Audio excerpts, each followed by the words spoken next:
अच्छा ये बताएं कि एक रिलेशनशिप में मर्द चीट क्यों करता है मर्द चीट करता है, तो मर्द किसी मर्द के साथ डेट पे जाता है। औरत के साथ। तो फिर औरत तो चीट ही कर रही है वहाँ पे। लेकिन वो जिस औरत के साथ होता है उसको तो चीट कर रहा है। औरत भी जिस बाप के साथ है, जिस भाई के साथ है, जिस शौहर के साथ है, जिस बेटे जो जिस कैटेगरी में भी है, वो भी चीट करके आई हुई है। क्योंकि मर्द जब चीट कर रहा है, तो वो किसी औरत के साथ ही जा रहा है ना। वो औरत किसी की बहन है, किसी की बेटी है, किसी की बीवी है, और वो भी घर वालों को धोखा देके आई हुई है। डॉक्टर साहब, हमने सोशल इश्यूज पे बहुत ज्यादा बात करी। अब हम पॉलिटिकल पॉइंट ऑफ व्यू आपका भी लेना चाहूँगा। मरवाना चाहती हैं? नहीं। ऑन एयर जाएगा मैम? यस बिल्कुल जाएगा 100%। जेल से एक कॉल आती है और पूरी आवाम सड़क पे आ जाती आप एक की बात करते हैं, वो जेल से कॉल आती है, वो जेल में रह के कॉल करते हैं, कोई जेल से भागने की बात करता है, कोई पैरों में लिपट जाता है, कोई पर्दे में से बात करता है, कोई सीधे-सीधे पैरों में लिपट जाता है, कोई फौरन सऊदी अरब कॉल करता है, मुझे बचा लो आके, मुझे बचा लो आके, कोई उसकी बजाय इंग्लैंड में ज्यूज़ को कॉल कर देता है कि मुझे बचा लो, मुझे बचा लो, कोई जाके इंडिया के साथ डांडे मिलाने लग जाता है, कोई जाके ईरान के साथ कहने लग जाता है कि जी मेरी नानी जो है तुम्हारे पास से आई थी। 1 मिलियन बंदा मर गया और वो अभी भी वैसे फिर रहे हैं। कुछ बिरयानी से, कुछ मनी से, कुछ शराब की बोतलों से, कुछ जादू टोने से, कि मज़ारों में सजदे करके। जल्दी उसको मार के और खत्म करो बात, किस्सा खत्म करो। जहाँ कहीं पे कोई मामला होता है, उसे सख्ती से निपटा जाता है उस मामले के साथ। स्टेट जो है अपनी ताकत को इस्तेमाल करती है। अस्सलाम वालेकुम नाज़रीन, मैं हूँ मरियम खुर्शीद। आज के इस पॉडकास्ट के एपिसोड में खुशामदीद। आज के जो हमारे गेस्ट हैं वो डॉक्टर आरिफ सिद्दीकी साहब हैं। अस्सलाम वालेकुम डॉक्टर साहब। वालेकुम अस्सलाम। साहब, बहुत शुक्रिया सबसे पहले कि आपने हमें टाइम दिया। लेयर डॉक्टर साहब, सबसे पहले आप, जैसे कि हम इंटरव्यू स्टार्ट करने से पहले बात कर रहे थे कि जो है फायर वॉक ये क्या होता है और लोग किस तरह इस पे चलते हैं। हम लोग जब ये देखते हैं हमें तो लगता है कि पता नहीं ये कैसे पॉसिबल है। मैं इससे पहले भी आपसे क्वेश्चन करी थी, जी, जी। ये होता क्या है? अभी रिसेंटली हमने पोएम करवाया जिसका आप ज़िक्र कर रही हैं। हम लोगों की पहले माइंड की कंडीशनिंग करते हैं, उन्हें ज़हनी तौर पर इतना मजबूत करते हैं। इसका थीम ये है कि if you can walk on fire, you can do whatever you want. तो फिर हम एक लंबी 20-25 फुट आग की पिच बनाते हैं, बर्निंग कोल्स होते हैं, लोगों को हौसला देते हैं, ज़हनी तौर पे मजबूत करते हैं। तो कांसेप्ट ये है, think about ice and walk on fire. यानी जितनी भी मुश्किलात हों, आप रिवार्ड के बारे में, फ्रूट के बारे में सोचो, तो मुश्किलात आपको कुछ नहीं कहती। इस कंडीशनिंग के बाद हम उन लोगों को, मर्दों को, औरतों को, बच्चों को, जैसे कि आपने वीडियोज़ देखी हैं, हम उन्हें आग पर चलवाते हैं, एक ब्लिस्टर तक नहीं पैर पर आता आग का। वो कैसे पॉसिबल है? ये हमारा जो जिस्म है ना, इसमें सर को सबसे ऊपर रखा गया है। इसकी वजह ये है कि सबसे ज़्यादा मकाम इसी का है। जी। ये सुपीरियर है, बॉस है, हेड है। तो जो आदमी अपने माइंड को कंट्रोल करना सीख लेता है, उसके लिए नामुमकिन को मुमकिन करना आसान हो जाता है। तो ये सारा खेल दिमाग का है, ज़हन का है। जिस तरह मैं हिप्नोसिस सिखाता हूँ, हिप्नोटिज़्म, एनएलपी, माइंड साइंसेज़, तो ये सब की सब चीज़ें इंसानी ज़हन के गिर्द घूमती हैं।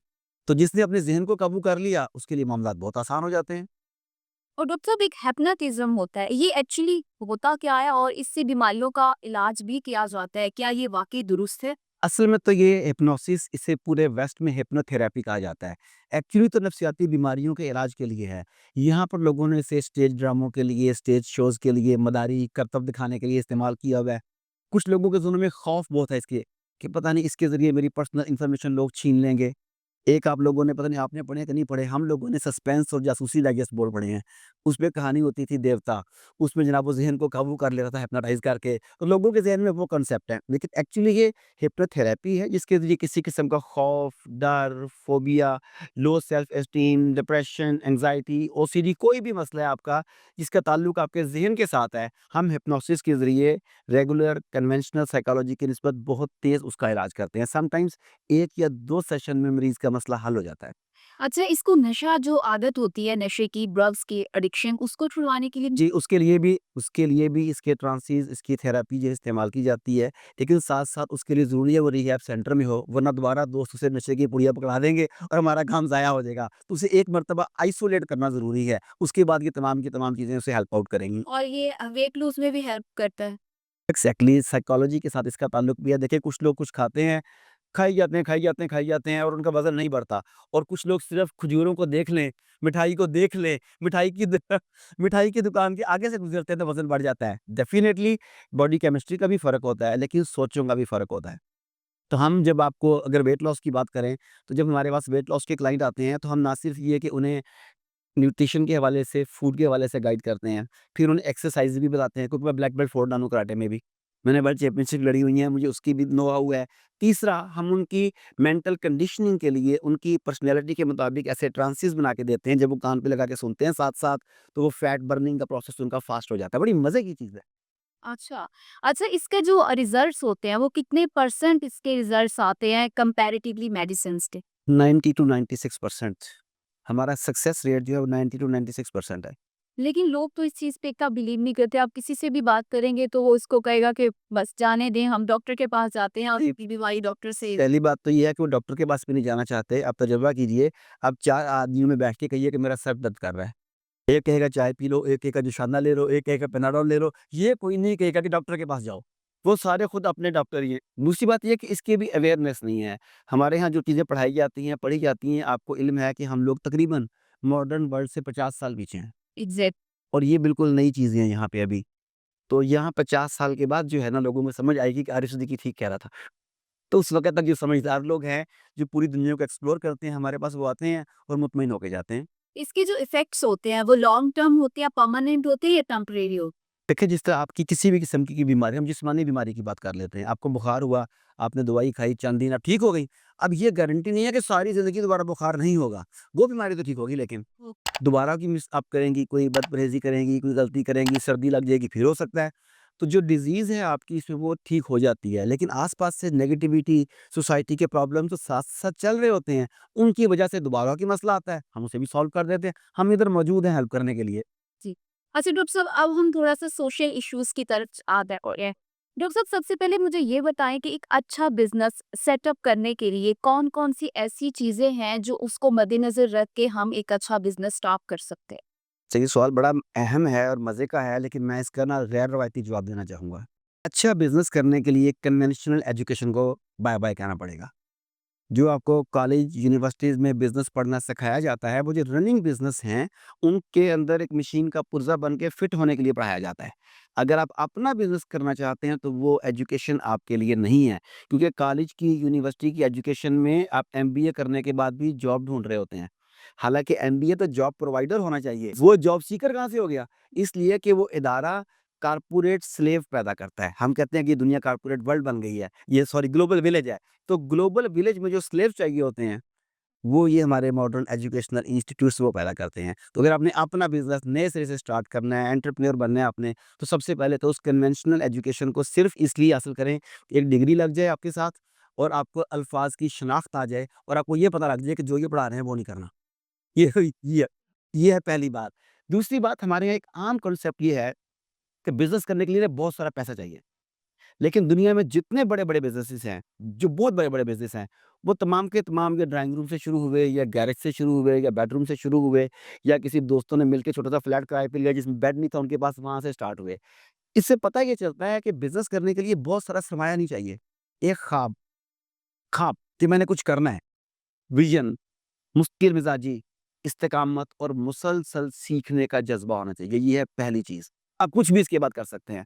उसके बाद है बेहतरीन लोगों की टीम तैयार करना। फ़ॉर्च्यून 500 दुनिया की जो 500 वो कंपनियाँ हैं जिनमें से हर कंपनी का बजट पाकिस्तान से ज़्यादा है।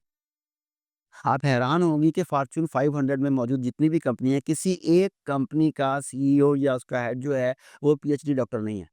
बिल्कुल ऐसे ये इससे बड़े-बड़े बिज़नेसमैन देख लें आप, वैसे ही होता कि नहीं वो एजुकेटेड नहीं है। बस सिंपल कॉलेज ग्रेजुएट, लेकिन उनमें ख़ास क्वालिटी होती है जिसकी वजह से वो बिज़नेस को उस पीक तक ले जाते हैं। वो क्वालिटी ये है, they are good at hiring people.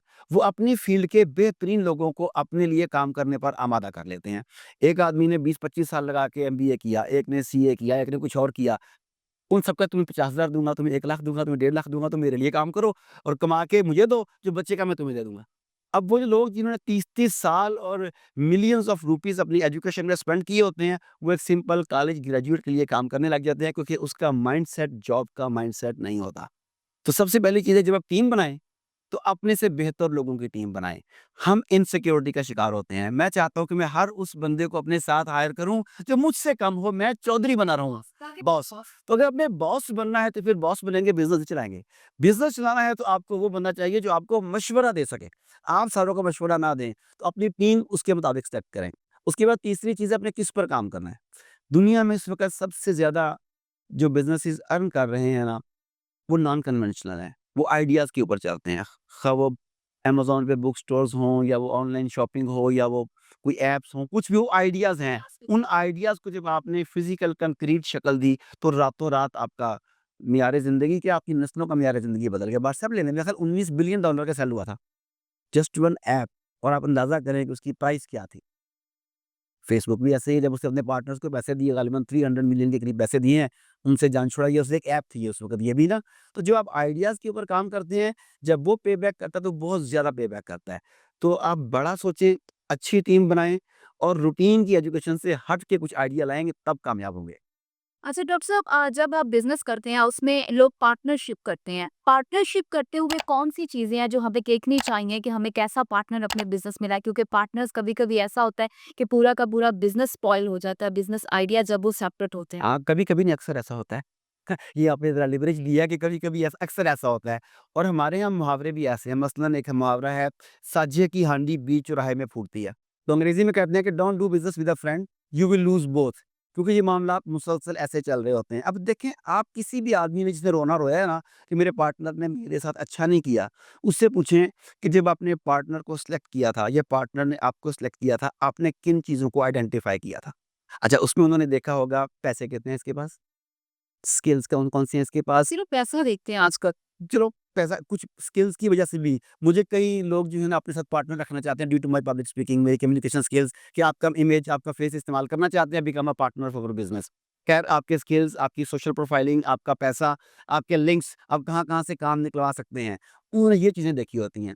Okay, अब ये चीज़ें आपने देख ली, बिज़नेस शुरू किया, अब शिकायत क्या है? बंदा बददयानत निकला है। चीटर निकला है, वो मुझे धोखा दे गया। तो भई जो आपने क्राइटेरिया रखा था उसमें ईमानदारी और लॉयल्टी तो थी ही नहीं।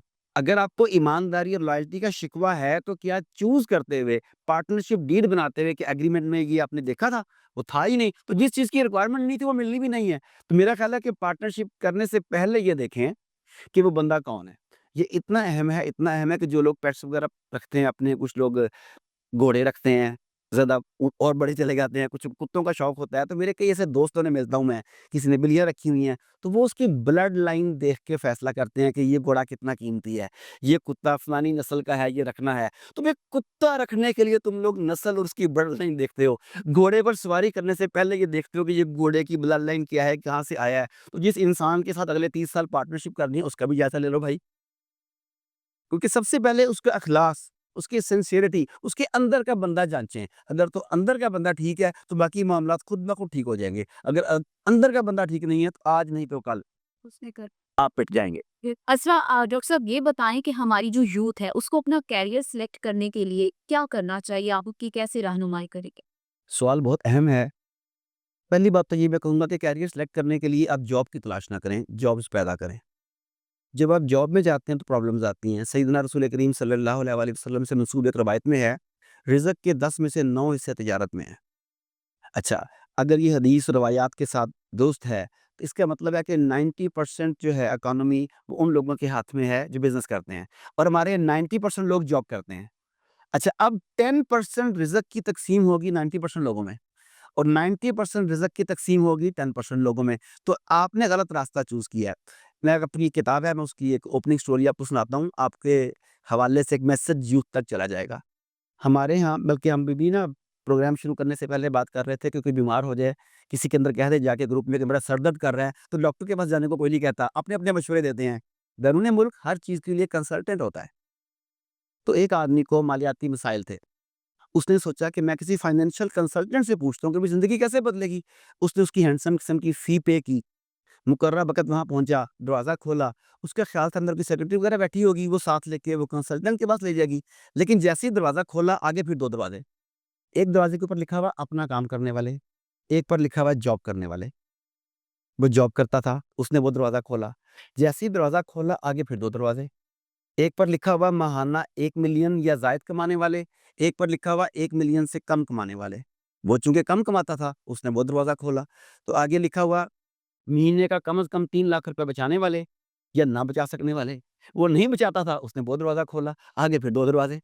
उसके ऊपर लिखा हुआ कि महीने का कम से कम 1 लाख किसी न किसी जगह पर इन्वेस्ट करने वाले और एक इन्वेस्ट ना कर सकने वाले। उससे इन्वेस्ट नहीं होता था, उसने वो दरवाज़ा खोला तो दोबारा सड़क के ऊपर मौजूद था। यानी कि अगर आप वही दरवाज़े, गलत दरवाज़े खोल लेंगे तो जो सफ़र सड़क से शुरू हुआ था, वो सड़क पे ख़त्म होगा। तो अगर आपने मुख्तलिफ ज़िंदगी जीनी है तो मुख्तलिफ दरवाज़े खोलना शुरू करें। जी, ये नहीं अगर जॉब करते हैं तो हाई-फाई जॉब करें, अगर वो नहीं मिल रही तो कम से कम सेविंग इतनी करें, वो भी नहीं हो रही तो कम से कम इतनी रकम इन्वेस्ट करना शुरू कर दें कि चंद सालों के बाद आप अपना सेटअप जो है वो क्रिएट कर सकें। बिल्कुल। तो आपको करियर सिलेक्ट करने टाइम आपको ये देखना चाहिए कि उसमें मुझे फाइनेंशियली कितना फ़ायदा होगा या आपको अपना शौक रखना चाहिए? देखिए, ये तो आप किस मुआशरे में है डिपेंड करता है। मैं किसी जो करियर काउंसलिंग करते हैं ना जगह-जगह पे मैं इसके बड़ा खिलाफ हूँ। उसकी वजह है, मिसाल देता हूँ कि एक आदमी का हमने सारा जायज़ा लिया, क्वेश्चनर बना के उसका पर्सनैलिटी एनालिसिस किया और पता चला कि उस बंदे के अंदर एक ज़बरदस्त फुटबॉलर छुपा हुआ है। ठीक। अब मुझे बताइए कि अगर मैं उससे ये बात कह दूँ कि तुम्हारा करियर फुटबॉल बन सकता है, तो पाकिस्तान में कितने लोग हैं जो फुटबॉल को एज़ अ करियर बना के पूरी ज़िंदगी जी सकते हैं? वो ज़िंदगी उसकी पिट जाएगी। अब मैं एक और बंदे का मैंने एनालिसिस किया तो पता चला कि उसके अंदर एक ज़बरदस्त सिंगर मौजूद है और उसका बाप जो है वो इमाम मस्जिद है। उसके लिए तो अब मैंने कहा कि बेटी तेरे अंदर एक ना सिंगर मौजूद है। अब या तो वो घर छोड़ेगी या सारी ज़िंदगी घरवालों को गालियाँ देगी कि तुम्हारी वजह से मैं अपना अरूज नहीं देख सकी। तो कुछ मुल्कों में ये चीज़ें चल सकती हैं। हमारे यहाँ मेरा ख़्याल है कि आपको अपनी प्रायोरिटीज़ देखनी पड़ेंगी कि आपकी प्रायोरिटीज़ को कौन-सा प्रोफ़ेशन पूरा कर सकता है। अगर आप फाइनेंशियली ठीक है, then go for the passion otherwise फिर आपको थोड़ा-सा कंप्रोमाइज़ करना पड़ेगा। कहने को बड़ा आसान है कि यार जो पैशन है उसे फ़ॉलो करो यार ज़िंदगी आसान हो जाएगी बट बी प्रैक्टिकल और मुझे बताएँ कितने लोग देखे हैं आपने ऐसे? बहुत कम। तो बस फिर वो प्रोबेबिलिटी जो है उसे ज़हन में रखिएगा। अच्छा डॉक्टर साहब, रिश्तों की अगर हम बात करें तो रिलेशनशिप में ईगो को कैसे कंट्रोल किया जाए? हमारे यहाँ ये कॉन्सेप्ट है कि हमारी जब भी कहीं लड़ाई होती तो हम लोग यही कहते हैं कि मेरी ईगो, मेरा ये, मेरा वो, तो उससे हमारे रिश्ते मोस्टली हम ना भी ये कहें तो उनके अंदर ये चल रहा होता है। मैं चूँकि हिप्नोथेरेपी भी करता हूँ, जैसा कि शुरू में हमारी बात हुई है, तो कई दफ़ा ब्रेकअप्स के बाद जब मेरे पास लोग आते हैं कि हमें कंपोज़ कर दें, हमें इस सिचुएशन से बाहर निकालें, तो जब मैं उन्हें ट्रांस में लेके जाता हूँ या उनसे डिटेल्ड गुफ्तगू करता हूँ, तो अक्सर का प्रॉब्लम ये नहीं होता कि उसने मुझे क्यों छोड़ा है। प्रॉब्लम ये होता है कि अगर छोड़ना ही था तो मैं छोड़ता। इस मेरी इंसल्ट हुई मतलब इंसल्ट हुई है मेरी ये। अगर छोड़ना ही था ना, मेरी ईगो हर्ट हुई है। अगर ये इस नौबत यहाँ तक पहुँची है, तो फिर मैं कहता कि दफ़ा हो जा। हमें दुःख इस चीज़ का होता है। उसकी वजह ये है देखें हर चीज़ की ट्रेनिंग है। जब आप छोटी थीं तो आपने साइकिल चलाना सीखा होगा। तो साइकिल भी बाकायदा उसकी ट्रेनिंग ली होगी कि कैसे आपने साइकिल चलाना है। लिखने-पढ़ने की आपने ट्रेनिंग ली, गाड़ी चलाने की आपने ट्रेनिंग ली। आज जब यहाँ पर बैठी हुई इसकी आपने ट्रेनिंग ली। हर चीज़ की ट्रेनिंग है। तो रिलेशनशिप मैनेजमेंट की ट्रेनिंग क्यों नहीं लेते हम? वो कहाँ से लें? हमारे यहाँ तो ऐसे कोई इदारे नहीं है जो यही सिखाएँ कि भी सर्वाइव कैसे कुछ सोसाइटी। चीज़ें इदारे नहीं सिखाते, कुछ चीज़ें हम बुज़ुर्गों से, अपनी फैमिली से, अपनी अक़दार से सीखते हैं। एक वक़्त था कि हम लोग नाना-नानी के पास, दादा-दादी के पास बैठा करते थे, ताया-अबू आके एक अच्छी-अच्छी बात बताते होते थे। आज हमारा अम्मी-अब्बू, दादा-दादी, नाना-नानी वो मोबाइल फ़ोन है आपके सामने पड़ा हुआ है। और इसी वजह से आज जो साइकोलॉजिस्ट हैं, स्क्रीन को थर्ड पेरेंट कहते हैं। First parent your biological parents जिन्होंने आपको जन्म दिया, सेकंड पेरेंट आपकी मादर-ए-इल्मी जहाँ पर आपने तालीम हासिल की और थर्ड पेरेंट वो स्क्रीन जिसके ऊपर आप सारा टाइम स्पेंड करते हैं। और इस वक़्त आप थर्ड पेरेंट से ज़्यादा सीख रहे हैं बनिस्बत फर्स्ट 2 पेरेंट्स के। तो I think change the parenting role वापस जाएँ फैमिली सिस्टम की जानिब, वो आपको बताएँगे रिश्तों को कैसे निभाया जाता है। डॉक्टर साहब, वालिदैन और बच्चों के दरमियान जो रिलेशन होता है उसको बेहतर करने के लिए क्या किया जा सकता है? क्योंकि आज आप जैसे कि बता रहे हैं कि हम मोस्टली ज़्यादा स्क्रीन यूज़ करते हैं तो बच्चे दूर होते जा रहे हैं अपने पेरेंट्स से, अग्रेसिवनेस उनमें बहुत ज़्यादा आ रही है। तो एक अच्छा बेटर रिलेशनशिप डेवलप करने के लिए क्या किया जा सकता है? ये तो हमें दोबारा से कंट्रोल पेरेंट्स को अपने हाथ में लेना होगा। हमने अपना कंट्रोल स्क्रीन को दे दिया। हम बच्चों को डरा-धमका के आयत और अहादीस सुना के बताते हैं कि हमारा एहतराम करो, ये तुम पर फ़र्ज़ है। यस। हदीस का एक आधा हिस्सा है व अदबिरु आबाओकुम अपने बड़ों की इज़्ज़त करो, उनका अदब करो, ये आधा हिस्सा है। उसी हदीस का अगला टुकड़ा है व अकरिमु औलादकुम अपनी औलाद की तकरीम करो, अपनी औलाद की इज़्ज़त करो। ये बड़ी अजीब बात लगती है हमारे औलाद की इज़्ज़त करो। भाई इसे मैंने जन्म दिया ऐसी-तैसी मैं इसकी इज़्ज़त करूँगा। भई सैयदना रसूल करीम ने कहा है अकरिमु औलादकुम अपनी औलाद की तकरीम करो, उसकी इज़्ज़त करो। उसकी इज़्ज़त नफ्स को मजरूह मत होने दो, उसे अपना बनाओ। तो हम आधा पार्ट जो है ना पेरेंट्स वादबिरु आबाअकुम को लेके चलते हैं, दूसरे पार्ट को छुपा लेते हैं। जैसे माँ ये तो बताती है कि जन्नत माँ के कदमों तले है, मगर ये नहीं बताती कि बाबुल जन्नह में ये भी लिखा है कि जन्नत चमकती तलवारों के साए तले है। हमने अपना-अपना सिलेक्टिव इस्लाम भी लिया हुआ है ना। फायदे का है हम वो बता देते, बात नहीं बता। पहली बात तो ये है कि बजाय इसके कि बच्चे बाहर जाके ऐसे दोस्त बनाएँ जो उन्हें ख़राब करें, आप माँ-बाप उनके दोस्त बनें, वो आपसे हर चीज़ शेयर कर सकें, उसके लिए आपको वक़्त देना पड़ेगा। अब प्रॉब्लम क्या आ रही है कि मैं अपने 20-25 मिनट के सुकून के लिए जो फ़ोन बच्चे के हाथ में पकड़ा दूँगा, तो फिर अगले 20 साल उसकी मैंने ख़राब किए हैं। जब आज मैं बच्चे को टाइम नहीं दूँगा, तो जब मैं बूढ़ा हो जाऊँगा, तो मेरा बच्चा भी मुझे टाइम नहीं देगा, ये गिव एंड टेक है, वेरी सिंपल। तो अगर आप बच्चों के साथ टाइम स्पेंड करना शुरू करें, देखिए हर चीज़ की कुछ एथिक्स है, कोई ना कोई तो है ना। मोबाइल के हमारे कितने घरों में आपने आज तक एथिक्स देखे हैं कि इस टाइम से लेकर इस टाइम तक मोबाइल इस्तेमाल नहीं होगा। खाने के टाइम पे मोबाइल को टच नहीं किया जाएगा, होमवर्क के टाइम पे मोबाइल नहीं इस्तेमाल होगा, मेहमान घर में आएगा तो किसी के हाथ में मोबाइल नहीं होगा। आपने 1000 में से एक घर में कोई इस चीज़ों को प्रैक्टिकल होते देखा होगा तो भाई नोबडी केयर्स। तो जब आपने खुद उन्हें शुतब बेमहार की तरह छोड़ दिया, तो फिर वही होना है आपके साथ जो हो रहा है एंड यू डिज़र्व इट। तो आप क्या ये समझते हैं कि बच्चों को मोबाइल देना एक अच्छी बात है, बच्चों को देना चाहिए? Parental guidance knowledge parental guidance के साथ। देखिए, हर चीज़ बच्चों को बाहर जाना चाहिए ताकि वो दुनिया को एक्सप्लोर करें, मगर उन्हें घर भी तो आना चाहिए ना। अच्छा, कभी-कभी बच्चों को आपको डाइनिंग आउट के लिए ले जाना चाहिए, मगर उन्हें घर का खाना भी खाना चाहिए। इसी तरह से जो मोबाइल की बात है, सबसे पहले आप ये तय करें कि बच्चे के मोबाइल में एजुकेशनल टाइम कौन-सा है, एंटरटेनमेंट टाइम कौन-सा है। एंटरटेनमेंट नहीं चाहिए उसे, बच्चों को मोबाइल दे देते हैं, फिर भूल जाते हैं। फ़िल्टर लगाए, उस कुछ भी उसमें देख रहे होते हैं, उसके बाद उनमें डिप्रेशन आता है, एंग्ज़ायटी आती है और वो बहुत ज़्यादा हार्मोनल चेंजेज़ जो हैं, वो जो बहुत ज़्यादा आ रही हैं, वो इसी वजह से आ रही हैं। जब कंप्यूटर्स थे ना अभी, ये इतनी बात नहीं पहुँची थी। उस वक़्त हम लोग रिकमेंड करते थे कि जो बच्चों के लिए कंप्यूटर है ना, वो लाउंज में या किसी ऐसी जगह पर रखें जहाँ पे आता-जाता हर बंदा उसे देख सके, कि बच्चा जो भी कंप्यूटर पे कर रहा है, वो आता-जाता हर बंदा देख सके। फिर वो लैपटॉप आगे वो गोद में रख के थोड़ा छुपा के काम करना शुरू हुआ, फिर भी कुछ ना कुछ था उसमें भी। ये तो बिल्कुल ही हाथ से निकल गई बात। बिल्कुल और फ़िल्टर है, आपका बच्चा कुछ भी इसमें यार मज़े की बात है कि अक्सर पेरेंट्स को ये इस्तेमाल करना इसके मुकम्मल फंक्शंस नहीं आते। टीवी कि बच्चे को बच्चों को आते हैं, मैं ये बताने लगा था कि टीवी में एक लॉक होता है पैरेंटल लॉक कि आप चंद चैनल्स को लॉक कर सकते हैं कि बच्चे उन्हें ना देखें, वो अच्छे चैनल नहीं है, एडल्ट चैनल्स हैं। और अब आपको वो लॉक लगाना नहीं आता, बच्चे लॉक लगा देते हैं कि अब्बाजान का कैरेक्टर ना खराब हो जाए, तो बच्चों ने उन चैनल्स को लॉक लगाया होता है। तो ऐसे ही है, अपने आप को अपग्रेड क्यों सेपरेट होती है उसको कैसे कहा एग्ज़ैक्टली बिल्कुल। तो अपने आप को अपग्रेड करें ताकि हम चीज़ों के साथ-साथ रह सकें। तो इस चीज़ के लिए एक बल जो है हमारे पेरेंट्स उनको इसकी एजुकेशन की ज़रूरत है कि वो किस तरह बच्चों की प्रॉप एजुकेशन से पहले उन्हें इसकी रिस्पॉन्सिबिलिटी लेने की ज़रूरत है। हम रिस्पॉन्सिबिलिटी ही नहीं लेने को तैयार। हमने हर चीज़ को ये कहना शुरू कर दिया ज़माना ही ऐसा हो गया, यार क्या करूँ? ज़माने के साथ चलना पड़ता है, क्या करूँ? स्कूल वाले क्या करते हैं? फलाना बच्चा ये करता है। हमने हर चीज़ को ज़माने पे, स्कूल पे, इदारे पे, गवर्नमेंट पे डाल दी कि अब मेरे हाथ से सब कुछ निकल चुका है। सबसे पहले आपको ये रिस्पॉन्सिबिलिटी लेनी होगी कि ये मेरा घर है, मेरी फैमिली है, मेरा बच्चा है, it's my duty, it's my responsibility. मैं जैसे मर्ज़ी पूरा करूँ, लेकिन मुझे इसके कैरेक्टर का ख़्याल रखना है। तो इसमें पेरेंट्स की काउंसलिंग के लिए क्या करना चाहिए? फिर आप कहती हैं कि लोग हिप्नोटिज़्म के बारे में कहते हैं कि पता नहीं है भी कि नहीं है। उन्हें एक्सपर्ट के पास जाना चाहिए, वो साइकोलॉजिस्ट हो सकता है, हिप्नोटिस्ट हो सकता है, कोई और काउंसलर हो सकता है, जो उनकी पर्सनैलिटी टाइप को एनालाइज़ करे, उनके बच्चे की पर्सनैलिटी को देखे, उसके दरमियान जो गैप है उसे ख़त्म करे, एक ब्रिज बने इन दोनों के दरमियान और उन दोनों को जोड़ के अपना रास्ता ले। हर चीज़ के लिए प्रोफ़ेशनल्स मौजूद हैं ना, आप प्रोफ़ेशनल्स की मदद नहीं लेना चाहते। आप समझते हैं हम ऑल इन ऑल हैं, हम इस सब पर देखिए आपको पेरेंट्स को मैथमेटिक्स नहीं आता, मैथमेटिक्स के टीचर आके पढ़ा देता है। उन्हें कुरान पाक के सही तलफ़्फ़ुज़ के साथ उसकी अदायगी नहीं आती, वो कारी को बुला लेते हैं। तो उन्हें रिलेशनशिप मैनेजमेंट नहीं आती, उन्हें बच्चों को साथ करीब करना नहीं आता, मियाँ-बीवी को आपस में जोड़ना नहीं आता, इसके लिए किसी को नहीं बुलाते। वो खुद ही ट्राई वो कहते हैं ट्राई, हिट एंड ट्राई और फिर उसके बाद वो फिर काम खराब हो जाता है। अच्छा, हमने पेरेंट्स की तो बहुत बात करी, बच्चों की भी कर ली। अब हम आते हैं मियाँ-बीवी के रिलेशन के बारे में। उनके जो ताल्लुकात होते हैं आफ्टर मैरिज किस तरह बेहतर किए जा सकते हैं दोनों की अच्छी अंडरस्टैंडिंग के लिए? सबसे पहले तो मेरा ख़्याल है गुफ्तगू सबसे इम्पोर्टेंट है, कम्युनिकेशन। हम कुछ चीज़ों को समझते हैं कि मुझे पूछने की ज़रूरत ही नहीं, अंडरस्टूड बात है। मतलब आपके मेरी जो बीवी है, उसकी तमाम ज़िम्मेदारियों को पूरा करना मेरी ज़िम्मेदारी है। मेरे मामलात को देखना उसकी ज़िम्मेदारी है, पूछने की ज़रूरत ही क्या है मुझे? लेकिन कुछ चीज़ों को अगर आप कम्युनिकेट करें, तो चीज़ें और तरह से सामने आती हैं। मसलन मैं सबको रिकमेंड करता हूँ कि घर जाके मियाँ अपनी बीवी से पूछे, बीवी अपने मियाँ से पूछे कि आपके नज़दीक रिस्पेक्ट ज़्यादा इम्पोर्टेंट है कि प्यार ज़्यादा इम्पोर्टेंट है?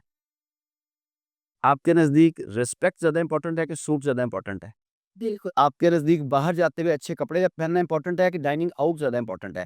आपके लिए बजटिंग आसान हो जाती है फिर। आपको पता लग जाता है कि मैंने अपने टाइम को और पैसों को किस बजट में किस तरह से सर्व करना है। आपने सोचा कि बेगम को डाइनिंग आउट पसंद है। हो सकता है कि उसे अच्छे कपड़े पहनना आपका बजट है ना, आपने कैसे मैनेज करना है?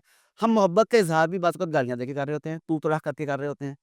और ये मेरी मोहब्बत है भई, भई तुम कहते हो ना मोहब्बत है, तुम जिसे कि मोहब्बत दे रहे हो पहले उससे पूछ लो, उसे ये स्टाइल पसंद है भी कि नहीं? मुझे इससे याद आया कि एक माँ ने बच्चे को तंग करके ज़ोर से थप्पड़ मार दिया, तो बच्चे के मुँह पे वो निशान साबित हो गया, बच्चा रोने लग गया, बच्चे की तकलीफ़ देख के माँ भी रोने लग गई। तो माँ ने रोते-रोते बच्चे को सीने से लगाया और कहती है, "बेटा रो मत, मैंने तुम्हें सिर्फ़ इसलिए मारा है कि मुझे तुमसे प्यार है।" बेटा कहता है, "काश मैं इतना बड़ा होता कि प्यार का जवाब प्यार से दे सकता।" तो दोनों पार्टनर जो है ना, उन्हें पूछ लेना चाहिए कि उन्हें भी वैसा ही प्यार रिस्पॉन्स में मिलने लग गया, तो फिर उनका एटीट्यूड क्या हो जाएगा? तो ये कम्युनिकेशन जो है, ये बेशुमार चीज़ों को आसान कर देती है। इसी तरह पेरेंट्स, अगर मैं चाहता हूँ कि मेरी बेगम मेरे पेरेंट्स की रिस्पेक्ट करे, तो सबसे पहले मुझे उसके पेरेंट्स को रिस्पेक्ट देनी चाहिए ताकि उसे पता लगे कि मैं उससे क्या एक्सपेक्ट कर रहा हूँ। ये गिव एंड टेक का मामला है, जहाँ पर कोई भी दोनों में से एक डोमिनेट होके उसे स्लेव बनाना चाहेगा दूसरे को, तो फिर ये रिश्ता जो है ये समझौतों के साथ तो चलेगा, दिल से नहीं चलेगा। अच्छा डॉक्टर साहब मुझे ये बताएं लोग झूठ क्यों बोलते हैं? सबसे बड़ा आज का सवाल है झूठ क्यों बोला जाता मैं आपको इसकी एक नहीं 2-3 वजूहत बताता हूँ। 1 2-3 बताता हूँ। एक झूठ बोलने की सबसे बड़ी वजह आपने स्कूल में एक कहानी पढ़ी थी honesty is the best policy. एक ये वजह है। आपने बचपन से बताया कि ऑनेस्टी और इस तरह की तमाम चीज़ें they are matter of policy not matter of values. अगर honesty is the best policy then maybe dishonesty is the second best policy. अगर सच बोलना अच्छी आदत है, सच बोलना अच्छी आदत है, तो फिर जहाँ पर अच्छी आदत काम नहीं आती, वहाँ थोड़ी कम अच्छी आदत झूठ बोलना हो सकती है। एक्चुअली हमें बताना, पढ़ाना ये चाहिए कि ये तमाम की तमाम चीज़ें, खा वो सच बोलना है, खा वो जैसे मैंने कहा ईमानदारी है, सच्चाई है, ये सारी की सारी चीज़ें मैटर ऑफ वैल्यूज़ हैं। ये मैटर ऑफ पॉलिसी नहीं है, पॉलिसियाँ बदली जा सकती हैं, असूल बदले जाते हैं, लेकिन जो अल्टीमेट वैल्यूज़ हैं, एब्सोल्यूट वैल्यूज़ वो तो नहीं बदली जाती। ये है एक वजह। दूसरी वजह बहुत ही मज़े की है, आपने एक्सरसाइज़ करनी है मेरे साथ अभी, मेंटल एक्सरसाइज़ है। ह्यूमन ब्रेन इस तरीके से कंडीशन्ड है कि ये नेगेटिव सेंटेंस को पॉजिटिव करके रजिस्टर करता है। अब मैं चंद बातें आपको बताता हूँ, मसलन आप आँखें बंद करें और हमारे व्यूअर भी आँखें बंद करें। Do not think about a monkey please, don't think about a monkey. खबरदार बंदर के बारे में नहीं सोचना आपने। आँखें खोल लें, क्या हुआ? बंदर आ गया, पहले बंदर नहीं था। अच्छा, अब मैं आपसे कहता हूँ कि पीछे मुड़ के मत देखिएगा, पीछे नहीं देखना आपने। अब फ़ौरन ज़हन में जो पहला ख़्याल आएगा ना आपके, वो क्या आएगा भला? कि मैं पीछे देखूँ, मत गिर गया। अब बचपन में आपने स्कूल की दीवारों पे लिखा देखा था, चार्ट्स बना-बना के क्लास में लगे थे, झूठ मत बोलो। मत गिर गया, बाकी क्या बचा? है? झूठ बोलो। बच्चा साइकिल चलाना सीखता है, वो जब ऐसे से साइकिल डोल रही होती है, तो बच्चे की माँ परेशानी से कहती है, "गिर मत जाना।" वो बच्चा पहले गिर नहीं रहा था। उसने कहा, "गिर मत जाना", मत गिर गया, बाकी क्या बचा? गिर जाना। वो छोटा बच्चा या बच्ची बड़ी होती है ना, तो वो माँ को या बाप को पानी का गिलास ला के देने में उसे अच्छा लगता है। वो आहिस्ता-आहिस्ता लेके आ रही है, तो वो कहते गिराना मत, मत गिर गया?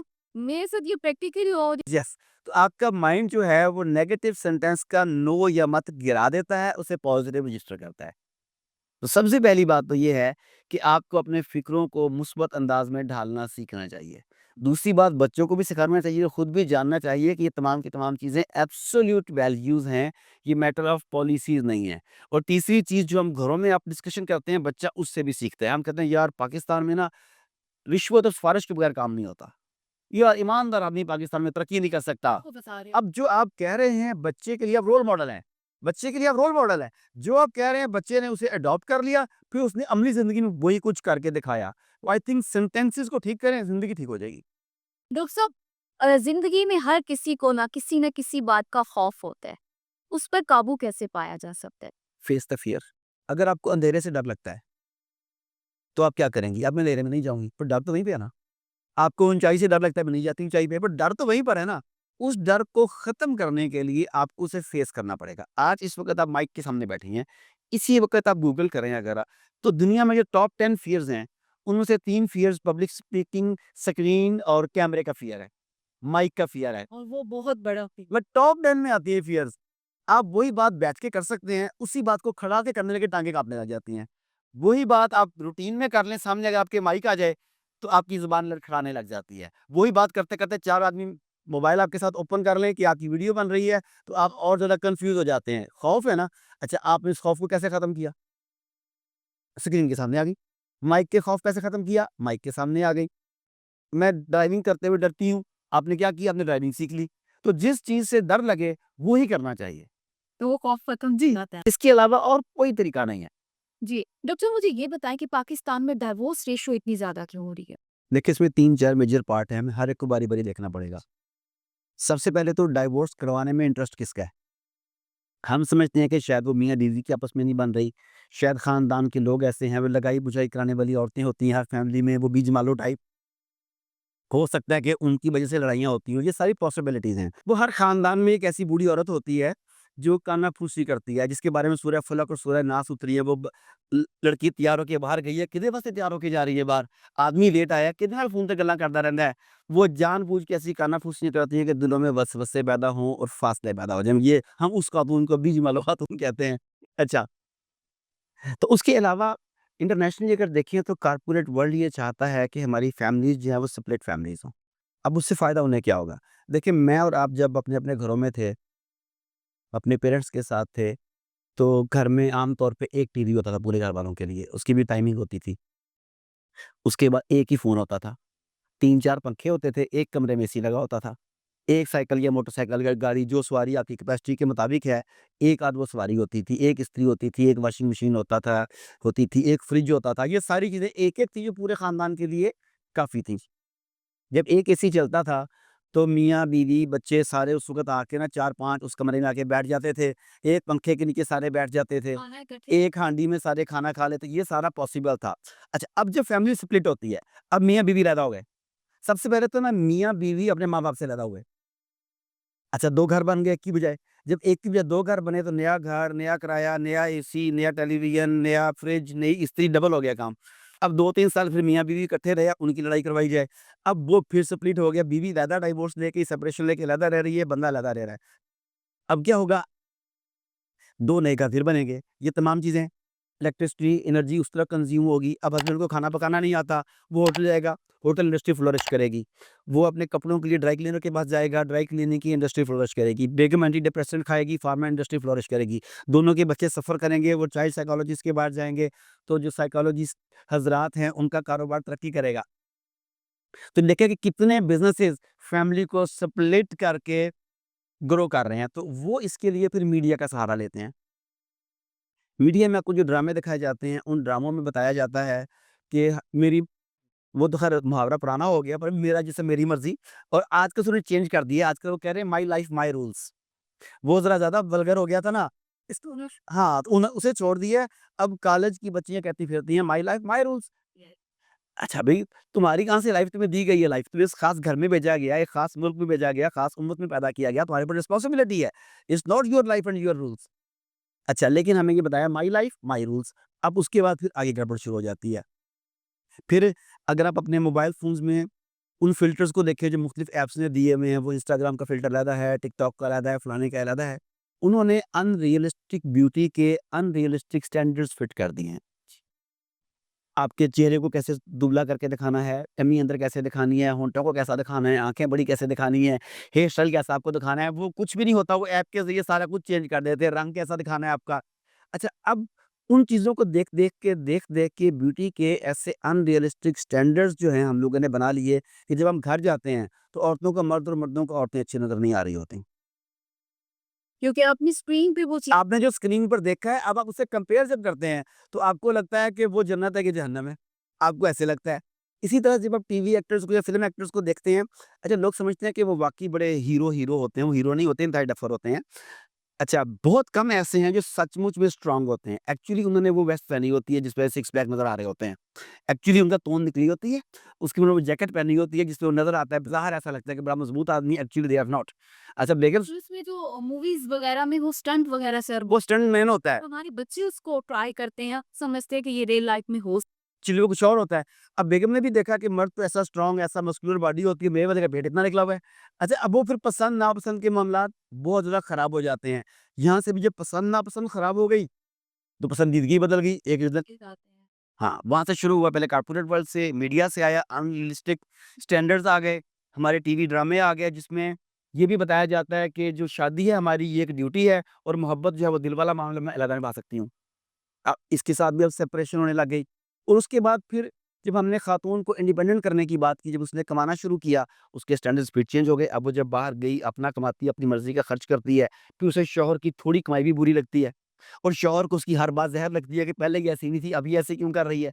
तो ये तमाम चीज़ें मिलने के बाद वो सिचुएशन क्रिएट कर देती हैं, जिसमें मियाँ-बीवी का साथ रहना फिर मुश्किल हो जाता है। तो जब तक आप लोग आपस में कम्युनिकेट नहीं करेंगे। हर काम करने के लिए अगर आपने काम करना है, मैंने काम करना है, क्यों करना है, कहाँ पे करना है, कितने अरसे के लिए करना है, मेरी बीवी को पता हो, बीवी की बातें मुझे पता हो, आपके आइडियाज़ क्या हैं, मेरे आइडियाज़ क्या हैं। मैं तो हैरान होता हूँ, मियाँ-बीवी बैठ के बात कर रहे होते हैं, बेटी पास बैठी होती है, वो किसी फ़िल्म एक्टर का नाम लेके कहती है कि मेरा आइडियल तो वो है।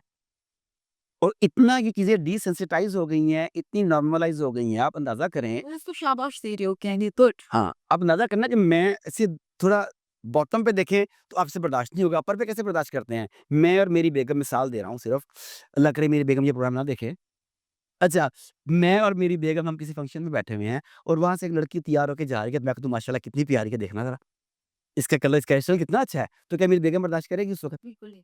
अच्छा, तो मैं अब उससे बहुत बड़ी लेवल पे जाके उसकी तारीफ़ें कर रहा हूँ, उसके वो कम कपड़े देख के तारीफ़ कर रहा हूँ, साथ बैठ के देख रहा हूँ। उसकी तारीफ करनी भी चाहिए। वो अच्छी गलत लग रही है ना, वो अच्छी है नहीं ना जो आपको अच्छी दिखाई दे रही है। अभी तो आपने खुद ही तो हमने माना कि वो हीरो जो होते हैं वो हीरो नहीं होते, जो हीरोइन्स होती हैं वो हीरोइन्स नहीं होती। वो तो सारा उस रंग का, स्क्रीन का, लाइटों का कमाल होता है सारे का सारा। और फिर तारीफ़ किस नज़र से कर रहे हैं? अगली चीज़ ये भी है ना कि आप तारीफ़ किस दिखाई में क्या है? हाँ, आप तारीफ़ किस नज़र से कर रहे हैं, ये भी तो इम्पोर्टेंट है ना। तो ये सारी की सारी चीज़ें जब तक आप गुफ्तगू के ज़रिए सेटल नहीं करेंगे, अपने लिए बाउंड्रीज़ मुनक्कद नहीं करेंगे, उस वक़्त तक ये मामला चलते रहेंगे। अच्छा ये बताएं कि एक रिलेशनशिप में मर्द चीट क्यों करता है? अच्छा, पहले अब इस सवाल को पहले तो रिफ्रेज़ करना चाहिए कि आपने सारे का सारा मलबा डाल दिया कि मर्द चीट क्यों करता है।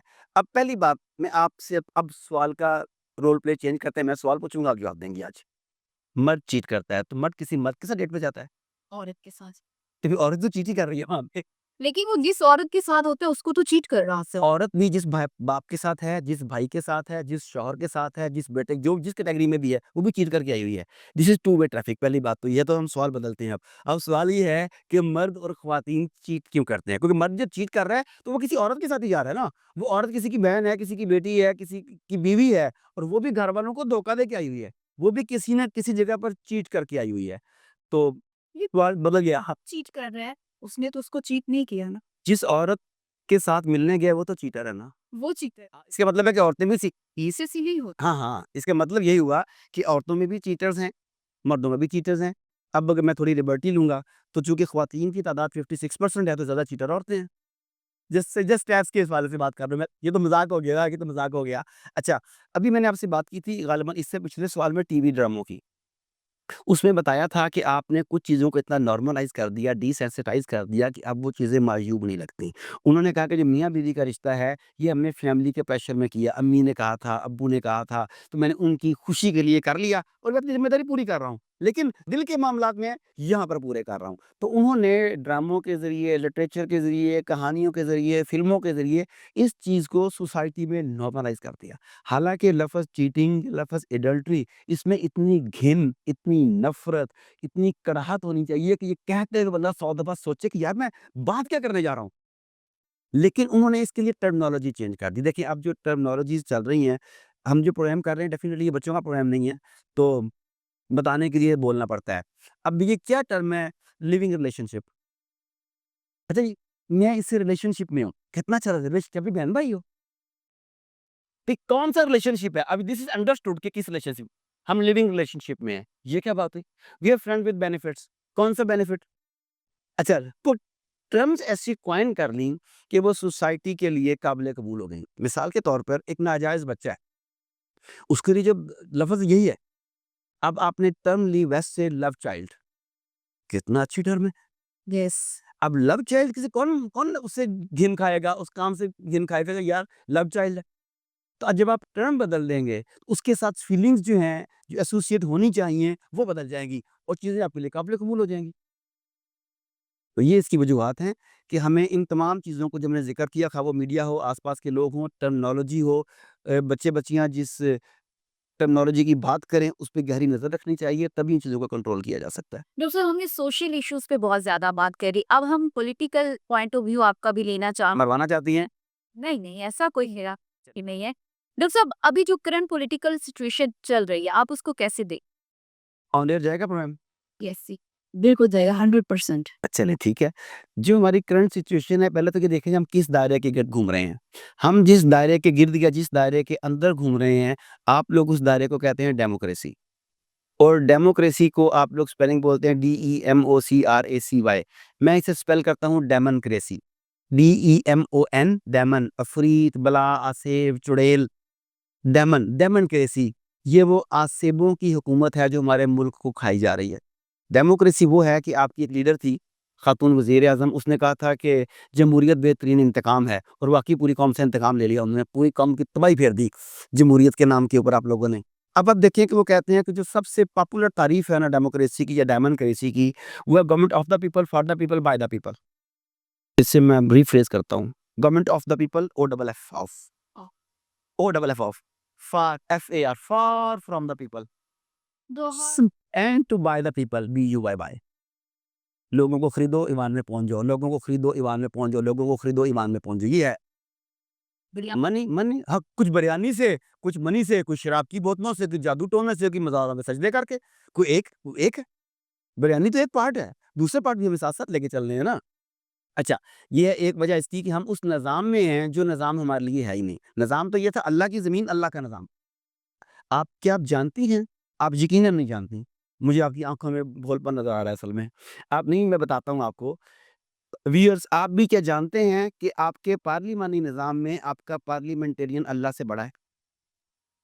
जाते हैं। जानते हैं। तो इसके बावजूद आप इस निज़ाम के साथ खड़े हैं। और शिरक क्या होगा कि पार्लिमेंटेरियन, आपका एक MNA या आपका MPA अल्लाह से बड़ा है। अल्लाह का कानून पार्लिमेंट में जाता है, ख़्वाह वो सूद का मामला हो, सलीबी अफ़वाज को रास्ता देने का मामला हो, शराब का मामला, कोई मामला भी हो, अल्लाह का कानून, हुदूद, अल्लाह की हुदूद पार्लिमेंट में जाती हैं, और वो कहती है ये कानून ठीक नहीं है। नहीं, बात सुनते नहीं ना। अल्लाह का कानून जाता है अल्लाह के बंदों के पास कि ये अल्लाह का हुक्म है, वो कहते हैं नहीं, ये ठीक नहीं है। तो जिस निज़ाम में पार्लिमेंटेरियन को अल्लाह पर बर्तरी दी जाए, उस निज़ाम के तहत लोग खुशहाल नहीं हो सकते, उस निज़ाम के तहत मुल्क तरक्की नहीं कर सकते, उस निज़ाम के तहत आप कभी भी सैटिस्फाई नहीं हो सकते। ये दूसरी वजह। तीसरी वजह, बड़े-सगीर पाक-ओ-हिंद की मिट्टी में बुत परस्ती है, इसके ख़मीर में बुत परस्ती है। लोगों ने बुतों को पूजा, लोगों ने कब्रों को पूजा, लोगों ने शख्सियात को पूजना शुरू कर दिया। अच्छा, आज देख लें कि कई ऐसे लोग जो जेलों में हैं, कई ऐसे लोग मुल्क से बाहर भागे हुए हैं, कई ऐसे लोग जो मर चुके हैं। हर एक के फॉलोअर्स, मेरा लीडर आज भी ज़िंदा है, वो नाम लेके उसका वो ज़िंदा है, वो ज़िंदा है, वो ज़िंदा है। वो कुछ भी कहे, उसके लिए सड़कों को आग लगा देंगे। जेल से एक कॉल आती है और पूरी आवाम सड़क पे आ जाती जी, जी, जेल से आती है, पहले दुबई से आती थी, लंदन से आती थी, कोई एक एक लीडर की तो बात ही नहीं है ना।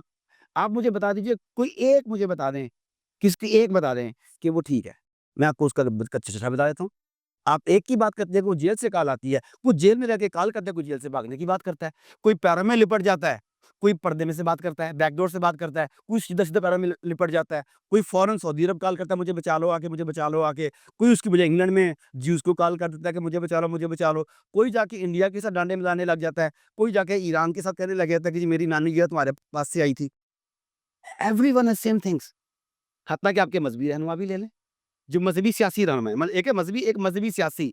वो मज़हबी रहनुमा जो सियासी जमातों को लीड कर रहे हैं, ये तमाम के तमाम लोग शख्सियत परस्ती में उनके कहने पर किसी भी बात को, उसके फ़लसफ़े को, उसकी अहमियत को जाने बगैर मुल्क की तबाही फेर देते हैं। अब हुआ ये कि हमारे दुश्मन को पता लग गया कि ये लोग बुत परस्त हैं। ये लोग शख्सियत परस्त हैं। उन्होंने बाकायदा कोशिश करके हमारे अंदर ऐसे दर्जनों बुत क्रिएट कर दिए जिनकी हम पूजा करते हैं। हज़रत फलाना साहब, किबला फलाना साहब, मेरा लीडर, मेरा कायद, मेरा रहनुमा, मेरा रहबर, मेरा मुर्शिद, इस नाम के साथ उन्होंने 20, 25, 30 बुत खड़े कर दिए। कुछ बुत उन्होंने फ़िल्म इंडस्ट्री में से खड़े कर दिए, ड्रामा इंडस्ट्री में से खड़े कर दिए, कुछ बुत उन्होंने बिज़नेस इंडस्ट्री में से खड़े कर दिए, कुछ बुत उन्होंने, ये जो हमारे दानिशगर्द हैं, दानिशगर्द मैं बोलता हूँ, दानिश्वर के उसके वज़न के ऊपर वो दानिशगर्दी करते हैं, सोशल प्रोफाइलिंग से गलत फ़ायदा उठाते हैं। ये सारे मिला-जुला के ना कि 100-200 बुत हैं। हर बुत के चंद मिलियंस फॉलोवर हैं। किसी के 10 मिलियन, किसी के 20 मिलियन, किसी के 40 मिलियन, ये कुछ फॉलोवर्स हैं। अच्छा, अब जब उन्होंने मुल्क की इकोनॉमी को तबाह करना है, मुल्क को पीछे लेके जाना है, लोगों को तंग करना है, तो 50 लाख लोगों को खरीदना बहुत मुश्किल है। 50 लाख लोगों को अप्रोच करना, खरीदना बहुत मुश्किल है। हाँ, वो 50 लाख लोग जिस बुत की पूजा करते हैं, उस बुत के पास जाओ। उसे थ्रेट करो, उसे लालच दो, उसे ब्लैकमेल करो, उसे डराओ-धमकाओ, जो मर्ज़ी करो। वो एक बंदे को आपने काबू किया तो 50 लाख बंदा उसके साथ सड़कों पर आ जाएगा। ये दुश्मन हमारे साथ कर रहा है, स्ट्रैटेजी कर रहा है। तीसरी इसकी बड़ी वजह ये है। चौथी और आखिरी वजह जो आपको बताता हूँ कि आप इसे हम चेंज क्यों नहीं कर पाते। अगर आपने हिस्ट्री पढ़ी है, तो पुराने ज़माने में कमज़ोर मुल्कों के बादशाह ताकतवर मुल्कों के बादशाह के पास अपनी औलाद को बतौर ज़मानत, बतौर गिरवी भिजवा दिया करते थे कि तुम्हें हमारे पास से खतरा ना हो कि मेरा बेटा तुम्हारे पास है, मेरी बेटी तुम्हारे पास है, तालीम हासिल कर रही है वहाँ पर जाके। एक्चुअली वो यरगमाल होते थे कि अगर इसने कोई शरारत की तो मैं इसकी नस्ल को मार डालूँगा। तो वो उन्हें पढ़ाते, लिखाते, अपने दरबार में ओहदे भी देते, मगर वो बतौर ज़मानत होते थे वहाँ पे। अब ज़माना बदल गया।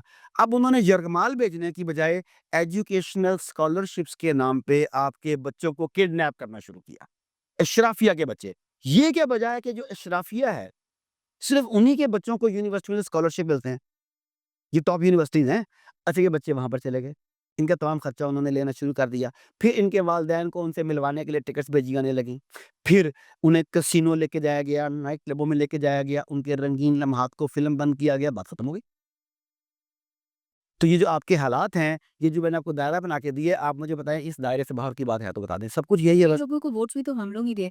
आपने डेमोक्रेसी सेलेक्ट की। पहली बात तो ये है कि ये आप लोग जो वोट देते हैं, आप लोगों में से ही एक अज़ीम साहब थे, जिन्हें अमीरुल मोमिनीन बनने का बहुत शौक था पाकिस्तान के ना।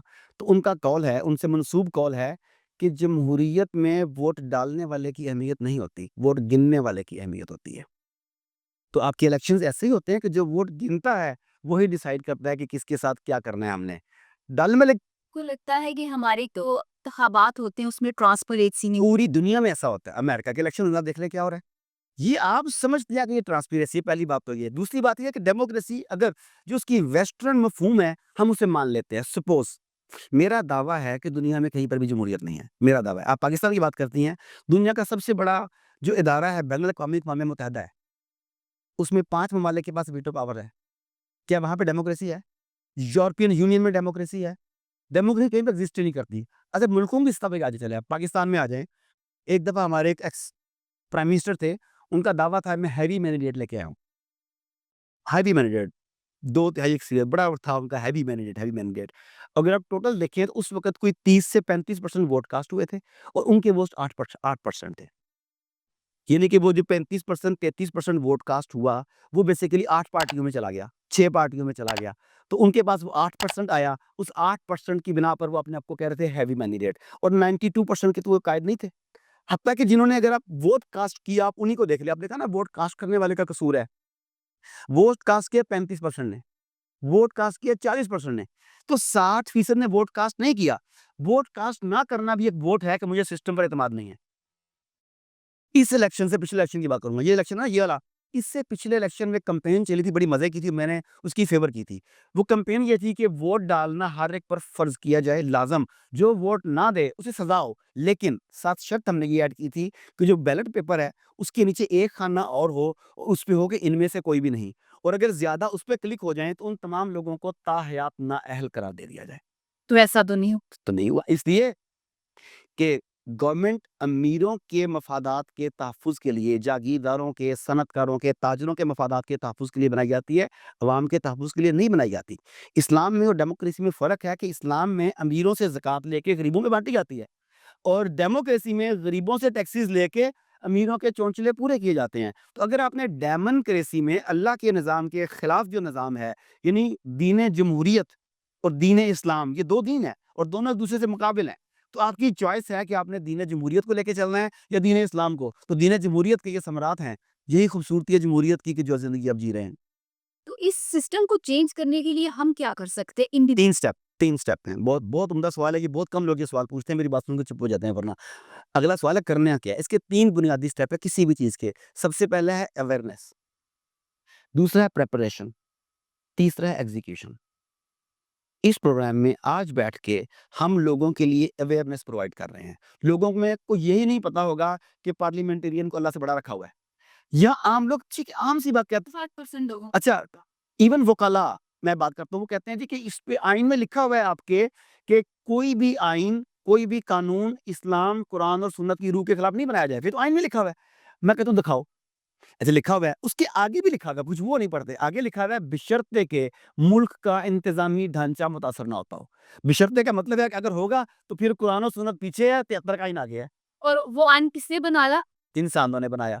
अच्छा, अब देखिए पहला स्टेप है अवेयरनेस। लोगों को पता लगा कि दीन जमहूरियत दीन इस्लाम के बिलमुकाबिल क्रिएट किया गया। वहाँ पर होता है जायज़ और नाजायज़, यहाँ पर होता है कानूनी और गैर कानूनी, वहाँ पर होता है शरई और गैर शरई, यहाँ पर होता है आईनी और गैर आईनी, वहाँ पर होते हैं मुफस्सिरीन और अकाबरीन, यहाँ पर होते हैं कानूनदान और वकाला। ये है अवेयरनेस। उसके बाद अगला स्टेप है प्रिपरेशन। प्रिपरेशन ये है कि मैं अपने तौर पे इन चीज़ों को स्टडी करना शुरू करूँ कि दीन इस्लाम क्या था, दीन जमहूरियत क्या है, कैपिटलिज़्म क्या है, सोशलिज़्म क्या है, इन चीज़ें कहाँ से आई हैं, इसके बेनिफिट्स क्या-क्या हैं, नुकसानात क्या-क्या हैं और मैं अपना किरदार कैसे अदा कर सकता हूँ, अपने हम-ख़याल लोगों को कैसे इकट्ठा कर सकता हूँ। जैसे तुर्की में नजमुद्दीन अरबकान ने कोशिश की, तो उसने पहले लोग तैयार किए ना, पहले प्रिपरेशन की, तो पहले आप प्रिपरेशन करेंगे अपने हम-ख़याल लोगों के साथ कि अल्लाह के निज़ाम के साथ-साथ मुल्क को नुकसान पहुँचाए बगैर, इदारों को नुकसान पहुँचाए बगैर, सोशल नॉर्म्स को कुचले बगैर हम वापस अपने असल की तरफ कैसे जा सकते हैं। प्रिपरेशन और प्रिपरेशन के बाद आप इसे प्रिपरेशन को पेनिट्रेट करेंगे जो आपके आला अफ़राद हैं, ख़्वाह वो अदलिया के हों, ख़्वाह वो दिफ़ाई इदारों के हों, वो पुलिस के हों, पार्लियामेंट के हों, उन लोगों के साथ मिलेंगे, बताएँगे, समझाएँगे। अल्लाह ताला ने ज़िम्मेदारी डाली आपके ऊपर, यार तुमने बहुत कुछ जो करना था कर लिया, आज रिवर्ट हो जाओ क्योंकि वो इन्फ्लुएंसर्स हैं। सोसाइटी इस वक़्त उनके साथ बंधी हुई है। अगर उन्हें बदलने में कामयाब हो गए तो तब्दीली आ जाएगी ना, देन हम एग्ज़ीक्यूशन की तरफ जाएँगे। डेमोक्रेसी की वजह है, पता नहीं कि फ़िक्र आपको शायद काटना पड़े, आपको पता होगा बहरहाल, इस डेमोक्रेसी की वजह है कि हम गज़ा के मामले में चुप हैं सब। क्योंकि आपको जुग़राफ़ियाई सरहदों में बाँध दिया गया, वरना तो अल-कुफ़र मिल्लत वाहिदा और मुसलमान एक मुट्ठी की तरह बंद थे। गज़ा में जो कुछ हुआ, तमाम मुल्कों को वहाँ चढ़ दौड़ना चाहिए था। मगर डेमोक्रेसी है, हम जुग़राफ़ियाई सरहदों में बाँधे गए हैं कि ये मेरा मुल्क है, सबसे पहले पाकिस्तान, सबसे पहले तुर्की, सबसे पहले अरब, गज़ा जाए भाड़ में। ये डेमोक्रेसी की देन है। सही। आपकी नज़र में पीसफुल प्रोटेस्ट किस तरह किया जा ये होता ही क्या है? करना चाहिए? क्यों करना चाहे? क्या कभी ऐसा हुआ कि यमामा में मुसैलमा कज़्ज़ाब ने नबुव्वत का दावा किया हो और कि मदीना में लोग नारे लगा रहे हों कि गुस्ताख़ रसूल की सज़ा सब तन से जुदा, गुस्ताख़ रसूल की स उन्होंने लश्कर तैयार किया। उसामा बिन ज़ैद को बिठाया साथ, चल भी उसको मार के आओ, ख़त्म करो बात, कि किस्सा ख़त्म करो। जहाँ कहीं पे कोई मामला होता है, उसे सख्ती से निपटा जाता है उस मामले के साथ। स्टेट जो है अपनी ताकत को इस्तेमाल करती है। देखिए, हमारे वज़ीर-ए-आज़म ने तो नया तरीका बताया प्रोटेस्ट करने का और हम वो तो कहते हैं कि इसको कहते हैं पीसफुल, साथ आप अपना काम भी कर रहे हैं और साथ अपना प्रोटेस्ट देखिए वो उस पर देखिए उस चीज़ का फ़ायदा क्या है, इंग्लैंड में उन्होंने हाइड पार्क बनाया हुआ है कि वहाँ जाके बकवास करो, भौंक लो। हाइड पार्क का मतलब ही भौंकना है ना। हमें से क्या फ़र्क पड़ता है, जो मर्ज़ी करो, जाओ भौंको, जाके भौंक के आ जाओ, बात ख़त्म हो गई। अगर तो पीसफुल प्रोटेस्ट से दुनिया में कहीं पर भी कुछ हुआ, जब इन्होंने मिल के इराक के ऊपर चढ़ाई की, तो 1 मिलियन से ज़्यादा लोग मारे गए। उस वक़्त बर्तानिया में 1 मिलियन से ज़ायद लोगों ने मार्च किया। ये बताने के लिए कि तुम गलत कर रहे हो। क्या उन्होंने जंग रोक दी? और उसके बाद जब ये बात साबित हो गई कि वो सारा कुछ प्लांटेड था, वहाँ पे वेपन्स ऑफ मास डिस्ट्रक्शन नहीं थे, तो टोनी ब्लेयर ने कहा आई एम सॉरी। कि सॉरी करे 1 मिलियन बंदा मर गया और वो अभी भी वैसे फिर रहे और फिर कुछ भी नहीं हुआ। और फिर कुछ भी नहीं हुआ। सेम गोज़ विद अफ़गानिस्तान, वहाँ से कोई क्या निकला, इनके जो-जो आपके सामने मिसालें हैं। तो ये सारे के सारा चीज़ें लोगों को बहकाने के लिए, उन्हें बिज़ी करने के लिए की जाती हैं। देखिए रोमन्स जो थे ना, उन्होंने बड़ी दुनिया में रोमन एम्पायर्स, रोमन हिस्ट्री, बड़ी हिस्ट्री है। ये अखाड़े, खेल तमाशे, खेलता पंजाब और पता नहीं कौन-कौन सा पंजाब, ये रोमन एम्पायर्स जो थे उस दौर में हमने देखा कि वो स्टेडियम्स बनाते थे, ग्लैडिएटर्स होते थे, खेल तमाशे, जगलर्स होते थे। अवाम की तवज्जो उस तरफ मबज़ूल रखो ताकि असल चीज़ की तरफ वो फ़ोकस ना करें। आज एग्ज़ैक्टली हम लगता है कि रोमन एम्पायर्स जो थे ना, उसके किसी अक्से सानी में जी रहे हैं कि वही कुछ करके हमारी तवज्जो भड़काई जा रही है। कोई कह रहा है ऊ कर लो, कोई कहता है हा हा कर लो, कोई कहता है सड़कें ब्लॉक कर दो। कोई बंदा पूछे कि जीटी रोड ब्लॉक करने का क्या तुक है? कोई भी जमात हो, ख़ाह वो दीनी जमात ही क्यों ना हो। जब जिहाद के लिए भी रास्ता काटने का हुक्म नहीं है, रास्ता क्यों बंद करते हो आप? मैं एक दफ़ा कराची गया, ये 2-3 साल पुरानी बात है, तो मेरा कहीं पे एड्रेस करना था मैंने, तो उन्होंने सड़कें बंद की हुई। और ऐसी जमात ने जो अपने नाम के साथ दीन का भी टैग लगाती है, तो मैंने ना रिक्वेस्ट की कि यार मेरा लेक्चर है, मैंने फिर फ्लाइट मेरी साथ है, मैं सारा कुछ मिस हो जाएगा, मुझे जा लेने दो। बदतमीज़ी करने लग गए। अच्छा मैंने देखा तो बैनर्स के ऊपर लिखा हुआ था, कराची वालों को कराची का हक दो। मैंने उसकी तस्वीर उतारी और अपने सोशल मीडिया पे पोस्ट कर दी। नीचे लिखा कि कराची वालों का हक माँगने वाले खुद हज़ारों लोगों का रास्ते का हक रोक कर बैठे हुए हैं। फिर वो मेरे पीछे पड़ गए उसके बाद। अच्छा, तो हम सब ने अपनी-अपनी सल्तनत बनाई हुई है। जिस जगह पर मेरी ताकत और इख्तियार चलता है, मैं उस जगह पर समझता हूँ कि मैं जो मर्ज़ी करूँ, मेरा पूछने वाला कोई नहीं है। और यही कुछ अपनी सियासी जमातें कर रही हैं। लेकिन हम लोगों का माइंडसेट ये बना दिया गया है कि हम पुरअमन तरीके से या अच्छे तरीके से कुछ माँगेंगे तो हमें नहीं मिलेगा, हमें छीनना पड़ेगा उसके लिए अपनी आवाज़ बुलंद करें। मुझे पूरी तारीख में बताएँ कब मिला है? हिस्ट्री आपके सामने 5000 साल की हिस्ट्री तो पुरानी चीज़ें हैं। आपके नबी को नबी सैफ तलवार वाला नबी, नबी अल मलाहम जंगों वाला नबी, नबी अल मकातल फी सबीलिल्लाह अल्लाह की राह में क़िताल करने वाला नबी कहा गया है। तो ये तो हमारी हिस्ट्री है कि हमें आगे बढ़कर अपना हक लेना है, अल्लाह की ज़मीन पर अल्लाह का निज़ाम बज़ोर क़ुव्वत नाफ़िज़ करना है। डॉक्टर साहब बहुत शुक्रिया आपके टाइम का, बहुत अच्छा लगा आपसे बात करके। नाज़रीन इसके साथ ही मुझे इजाज़त दें, अल्लाह हाफ़िज़।